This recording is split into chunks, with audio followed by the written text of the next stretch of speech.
Capítulo 2. El deseo.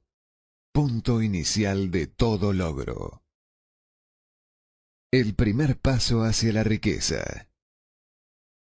Cuando Edwin C. Barnes descendió del tren de carga en Orange, New Jersey, hace más de 30 años, quizás parecía un vagabundo.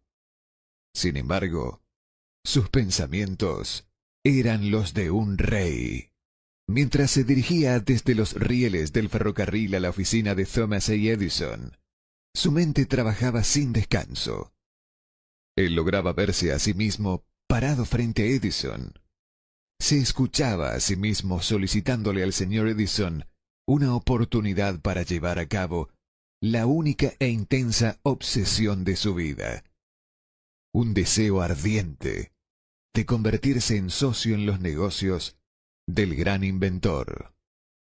El deseo de Barnes no era una mera esperanza, era un entusiasta y vibrante deseo que trascendió a cualquier cosa. Era claro y determinante. El deseo no era nuevo cuando se le acercó él a Edison. Este había sido su deseo dominante por un largo período. En un comienzo, cuando el deseo apareció por primera vez en su mente, debe haber sido, probablemente lo fue, solo un deseo. No obstante, no era solo un deseo cuando se apareció frente a Edison con él. Algunos años después, Edwin C. Barnes estuvo parado nuevamente frente a Edison, en la misma oficina donde por primera vez conoció al inventor. Esta vez su deseo se había convertido en realidad. Ya era socio de Edison. El sueño dominante de su vida se había hecho realidad. Hoy, personas que conocen a Barnes lo envidian debido al quiebre que produjo en su vida. Ellos lo ven en sus días de gloria, sin tomarse la molestia de investigar las causas de su éxito. Barnes tuvo éxito porque eligió un objetivo claro. Puso toda su energía, todo el poder de su voluntad y toda su energía en pos de dicho objetivo. No se convirtió en socio de Edison el día en que llegó. Se contentó con partir en el más humilde trabajo, en la medida en que éste le proveyese la oportunidad de tomar inclusive un solo paso hacia su anhelado fin. Pasaron 5 años antes de que la ocasión que estaba buscando hiciera su aparición. A lo largo de dichos años, no hubo ni siquiera un rayo de esperanza. Ni una sola promesa de lograr su deseo se le había presentado. Para cualquiera, excepto para él, parecía solamente otro rodamiento en la rueda de los negocios de Edison. Pero, en su propia mente, él era el socio de Edison en todo momento. Desde el primer día en que fue a trabajar ahí, por primera vez. Es una ejemplificación notable del poder de un deseo claro. Barnes logró su meta porque anhelaba ser socio del señor Edison más que cualquier otra cosa. Creó un plan con el cual lograr dicho propósito. Y muy importante, quemó todos los puentes tras él. Mantuvo su deseo hasta que se convirtió en la obsesión dominante en su vida y posteriormente un hecho. Cuando fue a Orange, no se dijo a sí mismo: voy a tratar de convencer a Edison para que me dé algún tipo de trabajo, el que sea. Él dijo: veré a Edison y le avisaré que he venido a ser su socio. Él no dijo: voy a trabajar ahí por unos pocos meses y si es que no tengo estímulos, renunciaré y buscaré un empleo en otro lado. Él dijo: partiré donde sea. Haré lo que Edison me diga. Y antes de que me dé cuenta, me convertiré en su socio. Él no dijo: voy a mantener mis ojos abiertos a otra oportunidad, en caso de que falle en obtener lo que quiero en la empresa de Edison. Él dijo: Hay tan solo una cosa en este mundo que estoy determinado a obtener, y es una asociación con Thomas A. Edison. Voy a quemar todos los puentes tras de mí y arriesgar todo mi futuro en mi capacidad para alcanzar lo que busco. Él no dejó posibilidad alguna para retroceder. Tenía dos posibilidades: vencer o perecer. Esa es toda la historia del éxito de Barnes. Hace mucho tiempo, un gran guerrero enfrentó una situación en la cual tuvo que tomar una decisión que aseguró su éxito en el campo de batalla. Estaba a punto de enviar su ejército para enfrentar a un poderoso contrincante que tenía muchos soldados de los que él contaba. Subió a sus soldados en botes, desembarcó en el país enemigo, bajó a su soldado y su equipamiento, y posteriormente dio la orden de quemar los botes que los habían traído. Dirigiéndose a sus hombres antes de la primera batalla, dijo: «Ustedes alcanzan a ver cómo se queman los botes. Eso significa que no tenemos cómo irnos de estas costas vivos, a no ser que ganemos la batalla. Debemos tomar una determinación: vencer o morir». Vencieron. Cada persona que gana en cualquier emprendimiento debe estar dispuesta a quemar sus botes y eliminar todas las posibilidades de dar pie atrás. Solo así puede tener la convicción de mantener ese estado mental conocido como deseo ardiente de vencer, fundamental para lograr el triunfo. La mañana siguiente, después del gran incendio en Chicago, un grupo de comerciantes se paró en la State Street, observando los restos humeantes de lo que habían sido sus negocios. Se reunieron para decidir si tratarían de reconstruir o abandonarían Chicago para comenzar de cero en alguna locación más prometedora del país. Tomaron la decisión, todos, excepto uno: abandonar Chicago. El comerciante que decidió quedarse y reconstruir apuntó con un dedo a los restos de su tienda y le dijo a los demás: «Caballeros, en ese exacto lugar construiré la tienda más grande del mundo. No importa las veces que pueda quemarse». Eso fue hace casi un siglo. La tienda fue construida. Todavía sigue en pie. Una torre. Un monumento al poder de ese estado mental conocido como deseo ardiente. Lo más sencillo que Marshall Field podría haber hecho era imitar a sus colegas. Cuando las perspectivas aparecían como difíciles y el futuro se veía adverso, se retiraron a donde las cosas lucieran más fáciles. Es importante notar la diferencia entre Marshall Field y los otros comerciantes, puesto que es la misma diferencia que distingue a Edwin C. Barnes de los miles de jóvenes que trabajaron en la compañía de Edison. Es lo mismo que distingue a prácticamente todos quienes tienen éxito de aquellos que fracasan. Cada persona que alcanza la edad de comprender el propósito del dinero, de seguro quiere obtenerlo. Simplemente desear no es lo que trae las riquezas. Sin embargo, desear con un estado mental en el cual el deseo se convierte en una obsesión, el planificar maneras concretas para adquirirlas y ejecutar dichos planes con una persistencia tal que no acepta fracasos, de seguro traerá fortunas. El método por el cual los deseos por riquezas pueden transmutarse a su equivalente financiero consta de 6 pasos prácticos. Primero, fije en su mente el monto exacto de dinero que desea. No basta con decir, quiero mucho dinero. Debe ser una cifra precisa. Hay una razón psicológica para esto que será descrita en el capítulo siguiente. Segundo, determine exactamente lo que está dispuesto a entregar a cambio del dinero que quiere. No existe algo por nada. Tercero, establezca una fecha concreta en la cual pretende poseer el dinero que busca.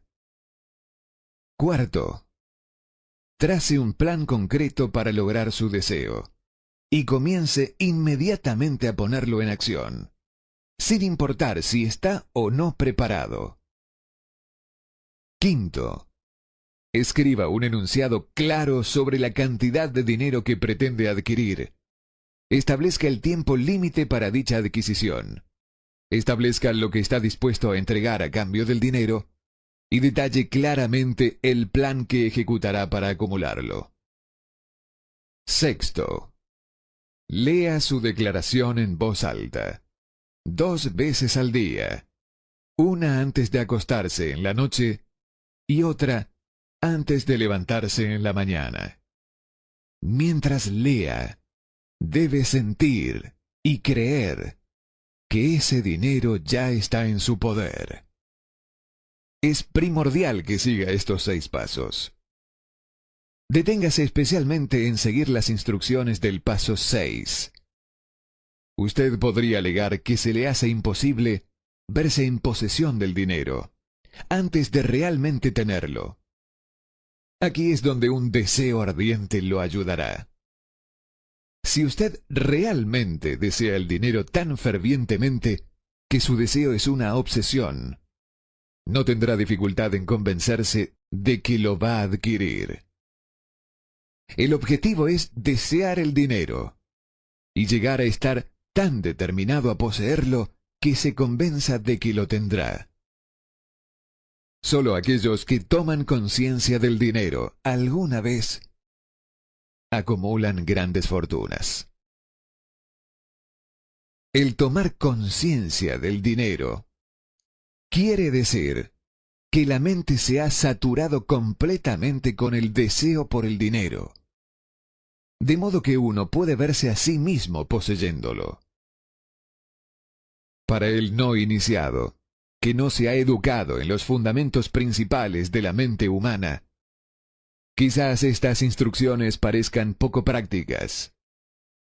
Para quienes no consigan reconocer la validez de estos 6 puntos, puede ser útil saber que la información que difunden fue revelada por Andrew Carnegie, quien empezó como un obrero común en una siderúrgica, pero se las arregló, pese a sus humildes comienzos, para que estos principios le rindieran una fortuna de más de $100 millones.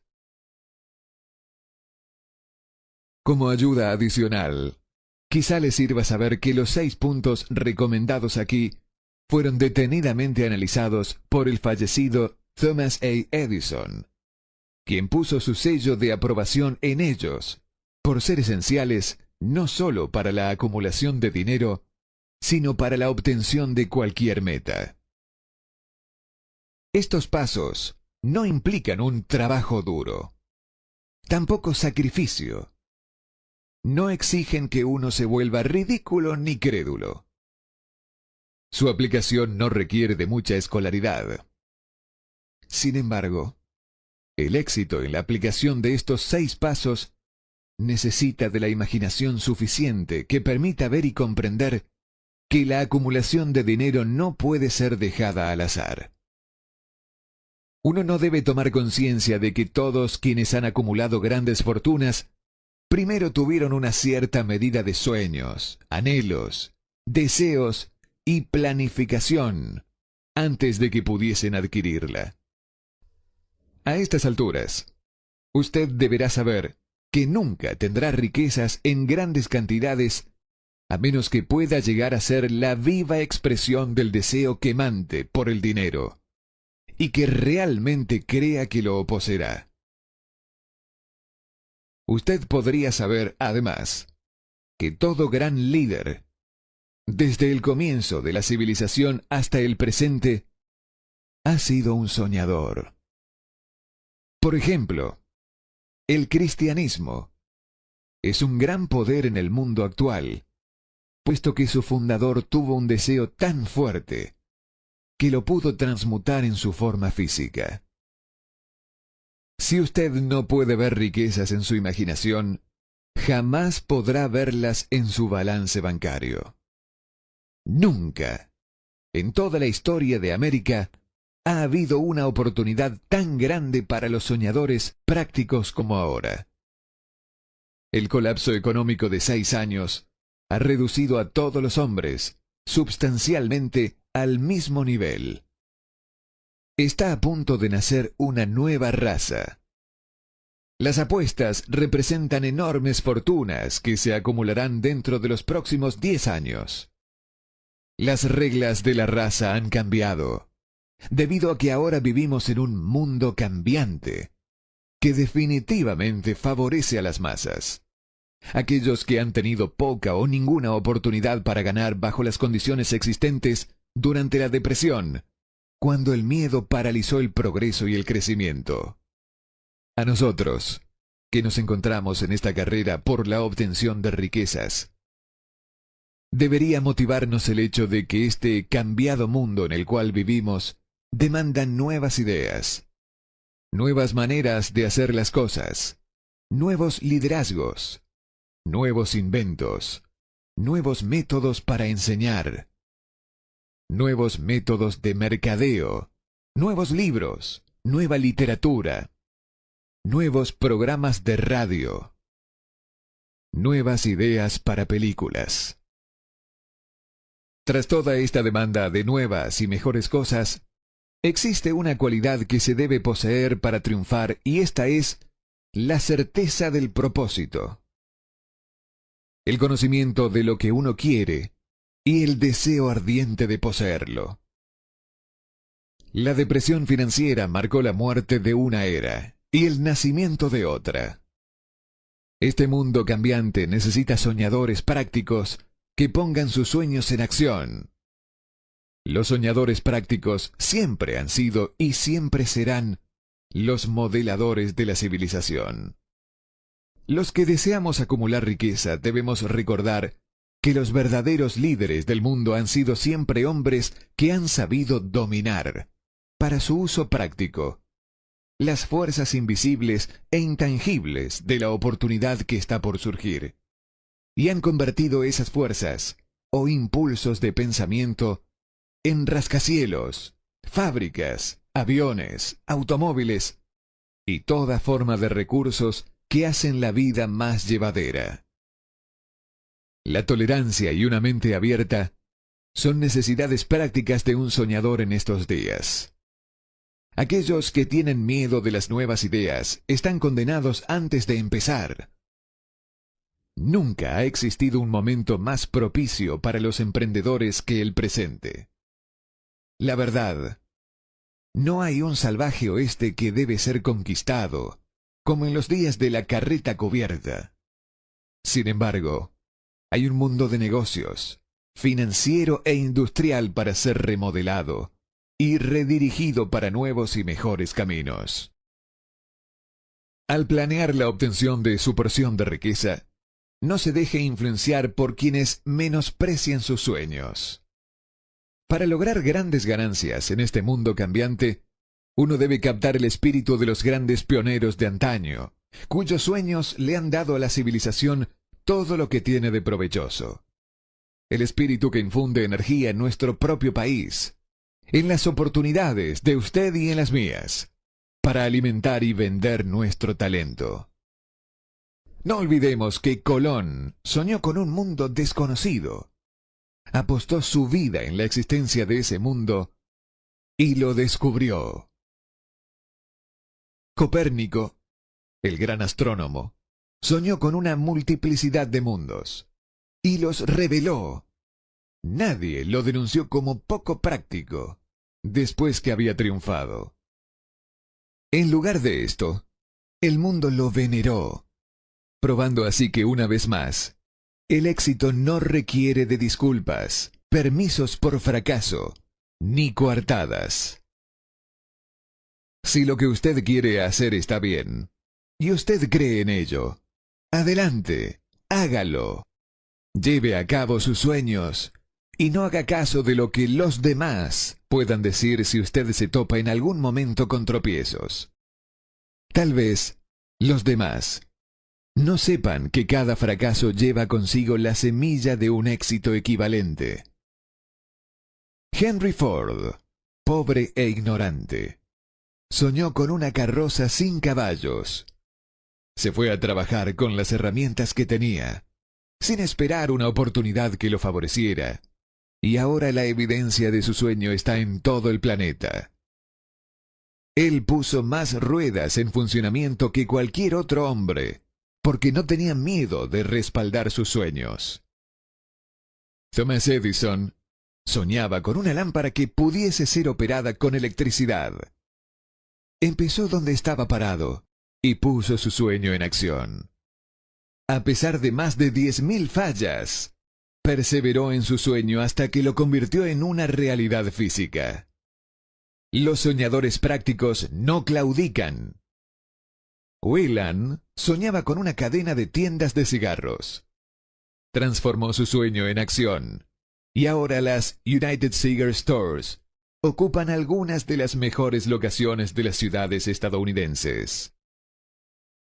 Lincoln soñó en libertad para los esclavos de color. Puso su sueño en acción, y casi no vivió para ver un norte y sur unidos que tradujeron su sueño en realidad. Los hermanos Wright soñaron con una máquina que volase a través del aire. Hoy en día podemos ver la evidencia por todas partes de que sus sueños se han cumplido. Marconi soñaba con un sistema para dominar las intangibles fuerzas del éter. Las pruebas de que no soñaba en vano podemos encontrarlas en cada aparato de radio que existe en el mundo. Quizá le interese saber que los amigos de Marconi lo pusieron bajo custodia y fue examinado en un hospital para psicópatas cuando anunció que había descubierto un principio mediante el cual podría enviar mensajes a través del aire, sin la ayuda de cables ni algún otro medio físico de comunicación. A los soñadores de hoy en día les va mejor. El mundo está lleno de una abundancia de oportunidades que los soñadores del pasado jamás conocieron. Un deseo ardiente de ser y de hacer es el punto inicial desde el cual el soñador debe lanzarse. Los sueños no están hechos de apatía, pereza, ni falta de ambición. El mundo ya no se burla del soñador, ni los llama utópicos. Si piensa que sí lo son, viaje a Tennessee y sea testigo de lo que un presidente soñador ha hecho en la forma de aprovechar y usar el gran poder del agua de América. Muchos años atrás, un sueño como este podría haber parecido una chifladura. Usted se ha desilusionado, ha sido derrotado durante la depresión, ha sentido que su gran corazón se ha roto hasta sangrar. Tenga coraje, ya que estas experiencias han dispuesto el metal espiritual del cual usted está hecho. Estos son recursos invaluables. Recuerde, además, que todos quienes consiguieron el éxito en la vida tuvieron un mal comienzo y pasaron muchas dificultades antes de que pudiesen llegar. El cambio en la vida de la gente exitosa suele surgir en el momento de alguna crisis, a través de la cual les es develado su otro yo. John Bunyan escribió Pilgrim's Progress, que se cuenta entre lo mejor de la literatura inglesa, después de haber estado confinado en prisión y haber sido fuertemente castigado a causa de sus ideas sobre la religión. D. Henry descubrió el genio que dormía en su interior después de haber conocido terribles infortunios y estar encarcelado en Columbus, Ohio. Forzado, a través de la desgracia, a conocer a su otro yo y a usar su imaginación, descubrió que era un gran autor en vez de un criminal indigno.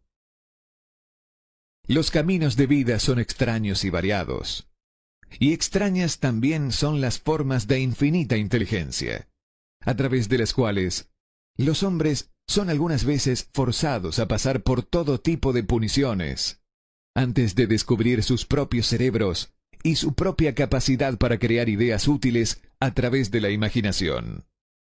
Edison, el mayor inventor y científico del mundo, fue un operador de telégrafo vago. Él falló innumerables veces antes que fue impulsado, posteriormente, hacia el descubrimiento del genio que dormía dentro de su cerebro. Charles Dickens empezó pegando etiquetas en latas de betún. La tragedia de su primer amor penetró las profundidades de su alma, para convertirlo en uno de los más grandiosos autores del planeta.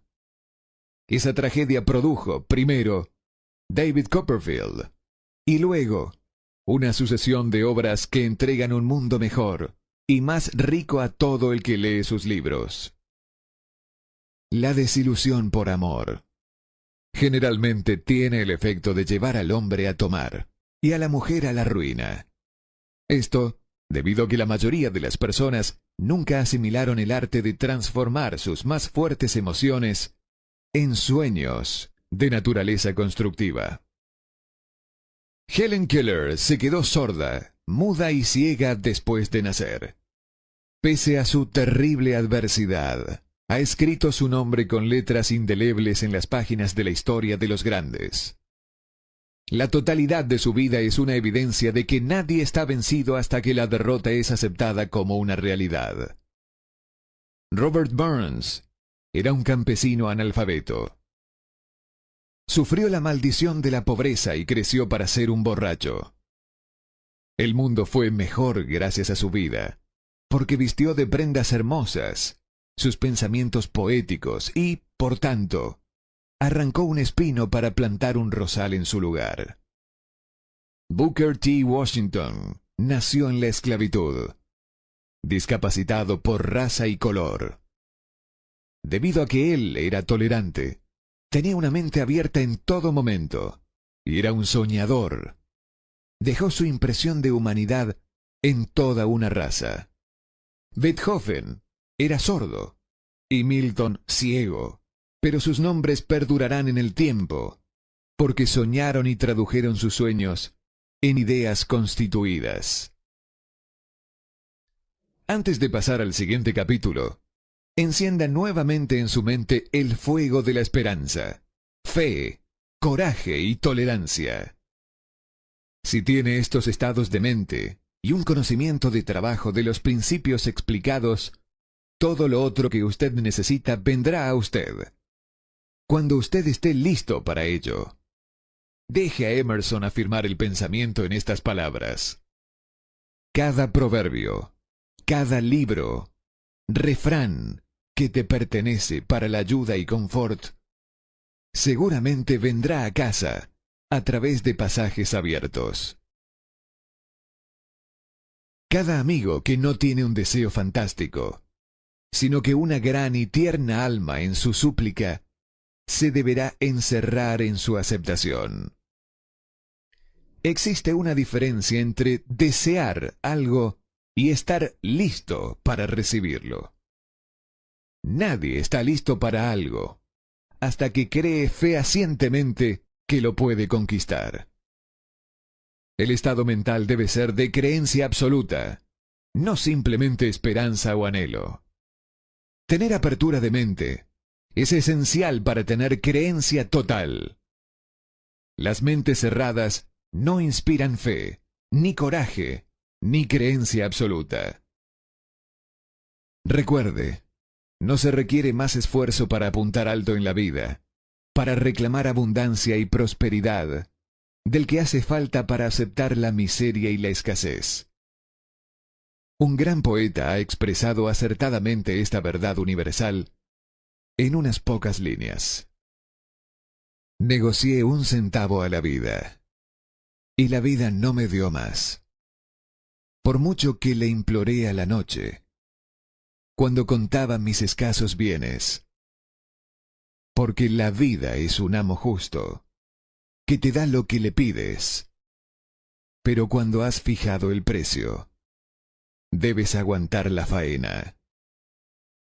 Trabajé por un salario de jornalero, solo para descubrir, perplejo, que cualquier paga que hubiera pedido a la vida, ésta me la hubiese pagado de buen grado.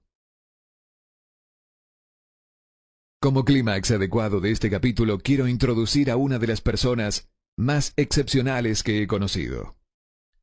Lo vi por primera vez pocos minutos después de que hubiera nacido. Vino a este mundo sin ningún rastro físico de orejas. Y el médico admitió, cuando le pedí su opinión sobre el caso, que el niño sería sordo y mudo de por vida. Me opuse a la opinión del médico. Estaba en mi derecho. Yo era el padre del niño. Tomé una determinación y me formé una opinión, pero expresé esa opinión en silencio, en el fondo de mi corazón. Tomé la decisión de que mi hijo podría escuchar y hablar. La naturaleza podrá haberme mandado un hijo sin oídos. Sin embargo, la naturaleza no puede inducirme a aceptar la realidad de esa amargura. En mi interior supe que mi hijo oiría y hablaría. ¿Cómo? Estaba cierto de que tenía que haber una manera, y sabía que la hallaría. Pensé en las palabras del inmortal Emerson. El curso de las cosas acontece para enseñarnos la fe. Solo necesitamos poner atención. Hay indicadores, claves, para cada uno de nosotros. Y si escuchamos con humildad, oiremos la palabra justa. La palabra justa, deseo. Mucho más que ninguna otra cosa. Yo deseaba que mi hijo no fuera sordomudo. De ese deseo, no renegué jamás, ni por un segundo. Hace muchos años atrás escribí: nuestras únicas limitaciones son aquellas que nos fijamos en nuestras mentes. Por primera vez, me pregunté si esa afirmación era verdad. Acostado en la cama frente a mí estaba un niño recién nacido, sin la capacidad natural de la audición. Aunque él podía escuchar y hablar, obviamente estaba desfigurado de por vida. Seguramente esta era una limitación que el niño no se había fijado en su mente. ¿Qué podía hacer? ¿Encontraría alguna manera de trasplantar a ese niño mi propio deseo ardiente, de dar con maneras y medios de hacer llegar el sonido a su cerebro sin la necesidad de los oídos? Tan pronto como el niño fuese lo bastante mayor para cooperar, le llenaría la cabeza de tal manera de ese deseo ardoroso, que la naturaleza lo traduciría en realidad con sus propios métodos. Todos estos pensamientos pasaron por mi mente, pero no comenté de ello con nadie. Cada día renovaba la promesa que me había hecho de que mi hijo no sería sordomudo. Cuando creció y empezó a percibir las cosas que lo rodeaban, descubrimos que mostraba débiles indicios de que oía. Cuando alcanzó la edad en que los niños suelen empezar a emitir palabras, no hizo intento alguno de hablar, pero de sus actos podíamos deducir que percibía ciertos sonidos. Eso era todo lo que yo quería saber. Estaba convencido de que, si podía oír, aunque fuese débilmente, sería capaz de desarrollar una mayor capacidad auditiva. Entonces ocurrió algo que me llenó de esperanza. Surgió de algo totalmente inesperado. Un accidente que cambió una vida. Compramos un fonógrafo. Cuando el niño oyó la música por primera vez, entró en éxtasis y muy pronto se apropió del aparato. En una oportunidad estuvo poniendo un disco una y otra vez durante casi 2 horas, de pie delante del fonógrafo, mordiendo un borde de la caja. La importancia de esa costumbre que adquirió no se nos hizo patente sino hasta años después, porque nunca habíamos oído hablar del principio de la conducción ósea del sonido. Poco después de que se apropiase del fonógrafo, me di cuenta de que podía oírme con claridad cuando le hablaba con los labios junto a su hueso mastoideo, en la base del cráneo. Estos descubrimientos me dieron los medios necesarios mediante los que comencé a traducir en realidad mi vehemente deseo de ayudar a mi hijo a desarrollar la audición y el habla. Para ese entonces, él estaba haciendo esfuerzos para decir ciertas palabras. La perspectiva estaba lejos de ser alentadora, pero el deseo respaldado por la fe no entiende lo que es la palabra imposible. Una vez que hube descubierto que podía oír perfectamente el sonido de mi voz, empecé prontamente a transferirle mi deseo de que oyese y hablase. Pronto, descubrí que el niño disfrutaba cuando yo le contaba cuentos antes de dormirse, de manera que me puse a trabajar para idear historias que estimularan su confianza en sí mismo, su imaginación y un agudo deseo de oír y de ser normal. Había un cuento en particular, en el que yo hacía hincapié dándole un renovado matiz dramático cada vez que se lo relataba. Lo había inventado para sembrar en su mente la idea de que su dificultad no era una pesada carga, sino una ventaja de gran valor. Pese al hecho de que todas las maneras de pensar que yo había examinado señalaban que cualquier adversidad contiene la semilla de una ventaja equivalente, debo confesar que no tenía ni la menor idea de cómo se podía convertir esa dificultad en una ventaja. Sin embargo, continué mi práctica de dedicarme a esa filosofía en historias para dormir, esperando que viniera el momento donde él encontrara un plan para que su discapacidad pudiera servir para algún propósito útil.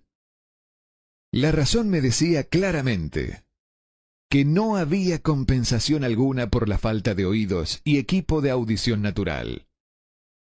El deseo, respaldado por la fe, empujó a la razón hacia el lado y me inspiró a seguir adelante. Ganó un mundo nuevo con 6 centavos. Al analizar la experiencia retrospectivamente, puedo ver que su fe en mí tuvo mucho que ver con los extraordinarios resultados. Él no cuestionaba nada que yo le dijera. Le vendí la idea de que tenía una ventaja original sobre su hermano mayor, y que esa ventaja se reflejaría de muchas maneras. Por ejemplo, los maestros en la escuela se darían cuenta de que no tenía orejas, y por ese motivo le dedicarían una atención especial, y lo tratarían con una amabilidad y una benevolencia asombrosas. Siempre lo hicieron. También le vendí la idea de que cuando fuese lo suficientemente mayor para vender periódicos, su hermano mayor era ya vendedor de periódicos, tendría una gran ventaja sobre éste, porque la gente le pagaría más por su mercancía, debido a que verían que era un niño brillante y emprendedor pese al hecho de carecer de orejas. Cuando tenía unos 7 años, mostró la primera prueba de que nuestro método de apoyo rendía sus frutos. Durante varios meses, imploró el privilegio de vender periódicos, pero su madre no le daba el consentimiento. Entonces, se ocupó por su cuenta del asunto. Una tarde, en que estaba en casa con los sirvientes, trepó por la ventana de la cocina, se deslizó hacia afuera y se estableció por su cuenta. Le pidió prestados 6 centavos al zapatero remendón del barrio. Los invirtió en periódicos.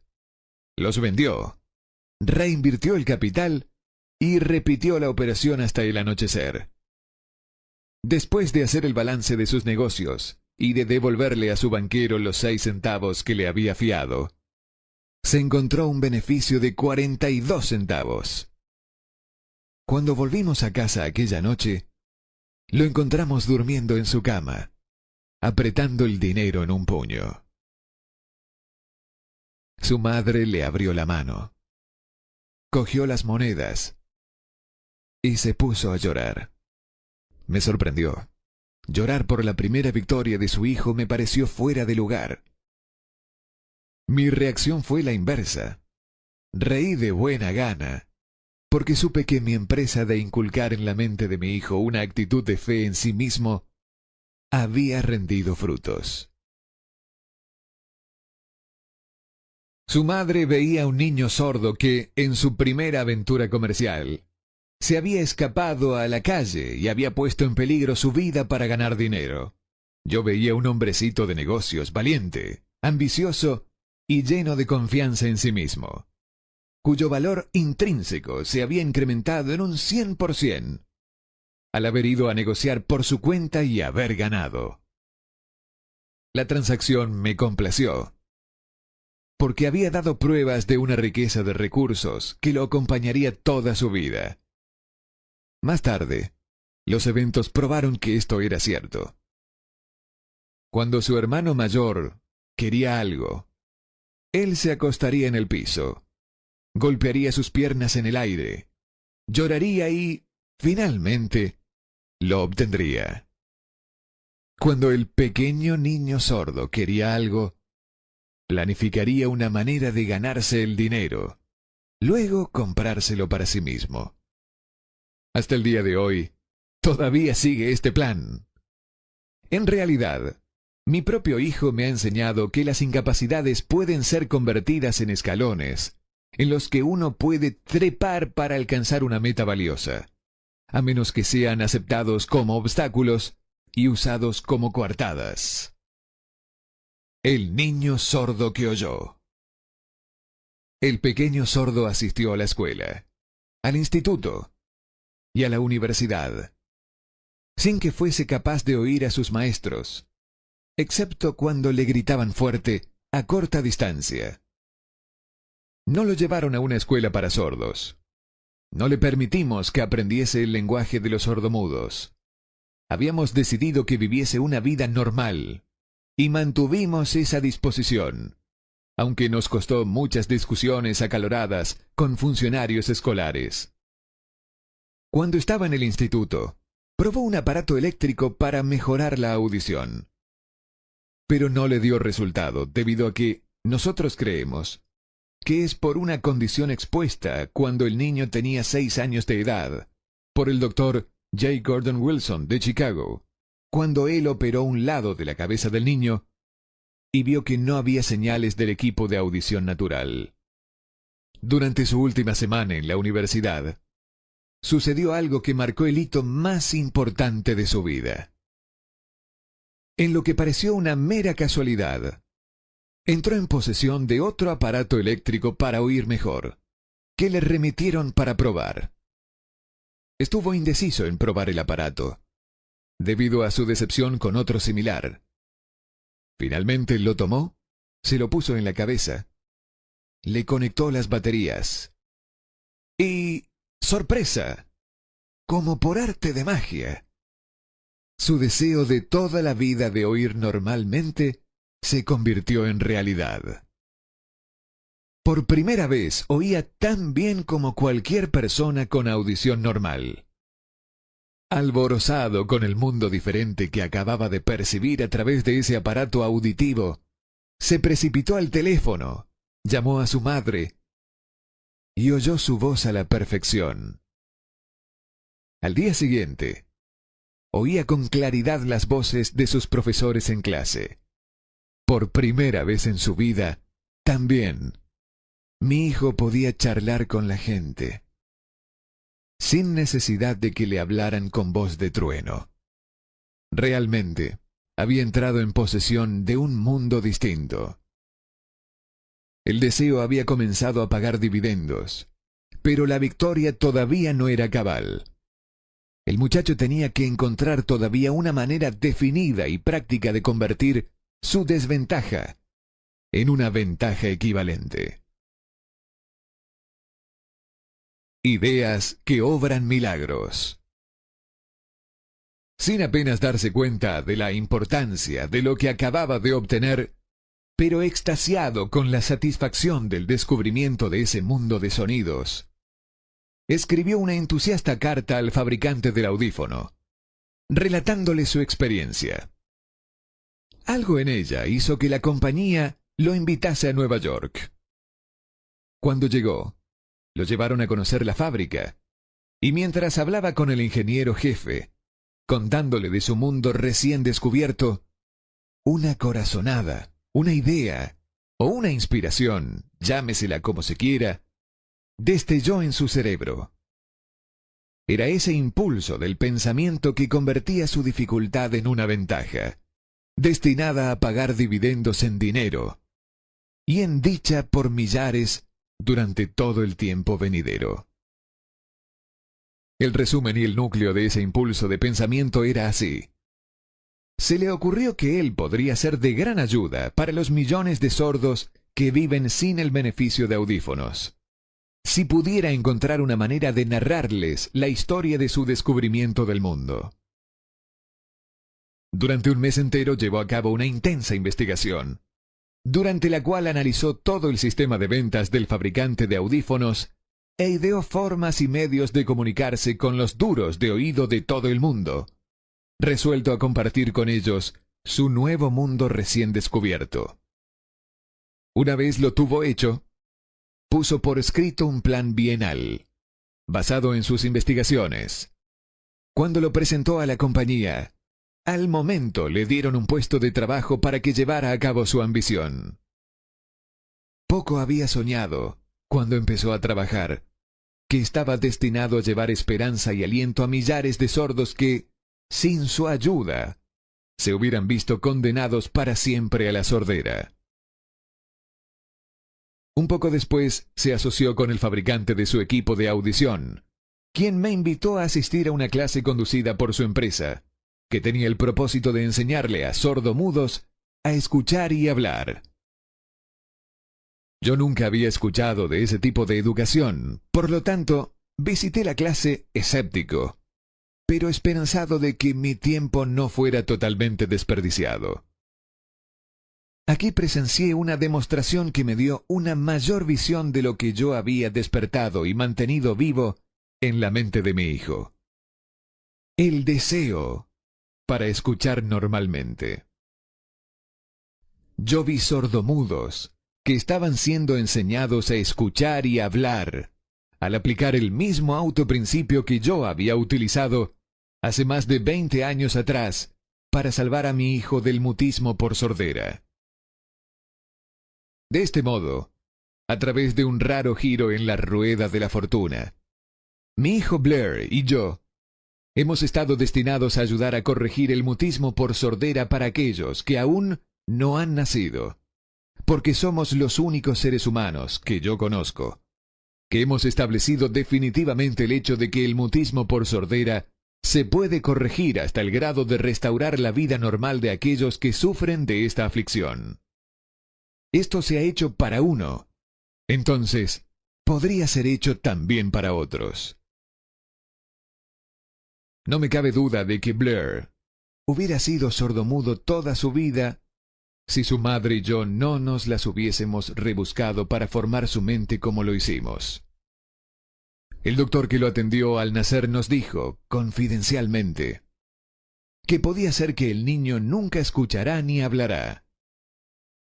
Hace unas pocas semanas atrás, el doctor Irving Burgess, un especialista renombrado en dichos casos, examinó a Blair muy detalladamente y quedó sorprendido cuando vio lo bien que ahora escuchaba y hablaba mi hijo.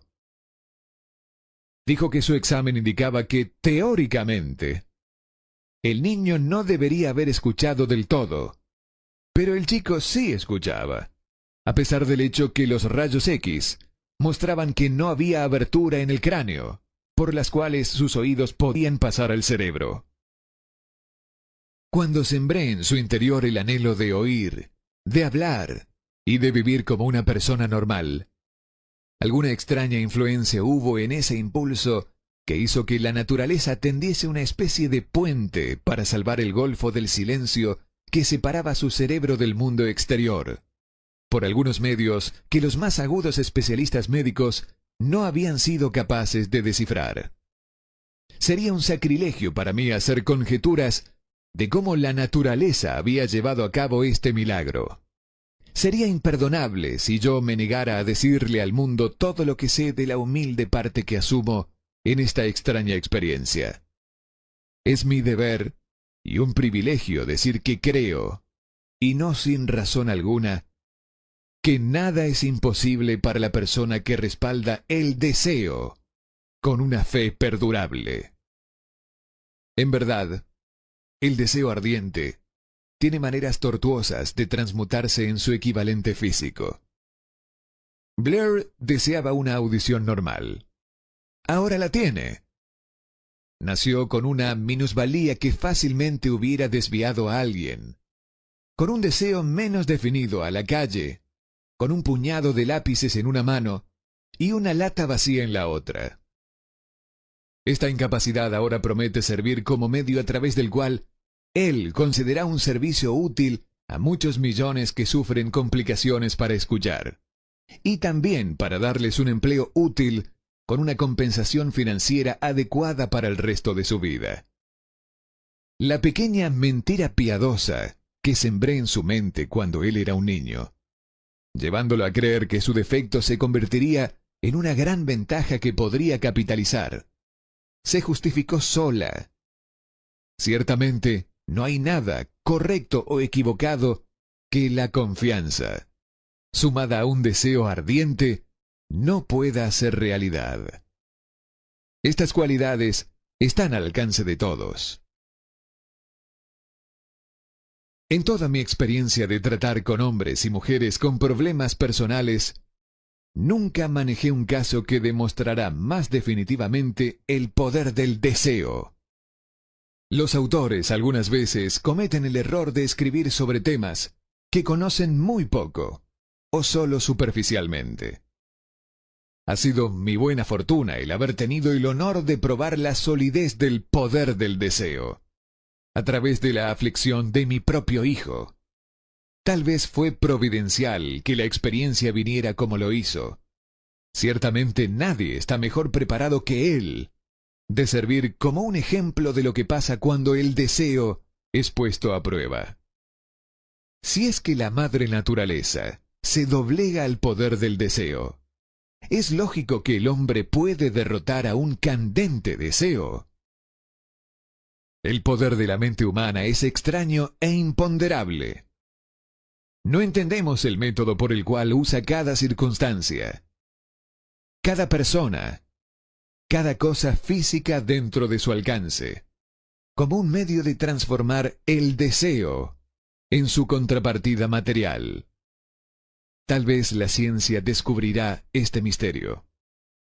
Yo le implanté en la mente de mi hijo el deseo de escuchar y hablar como cualquier persona normal. Este deseo ahora se volvió una realidad. Le implanté en su mente el deseo de convertir su mayor discapacidad en su mayor recurso.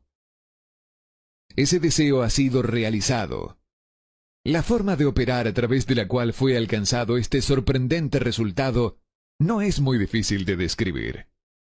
Consistió en 3 hechos muy definitivos. Primero, yo mezclé la fe con el deseo de escuchar normalmente que le traspasé a mi hijo.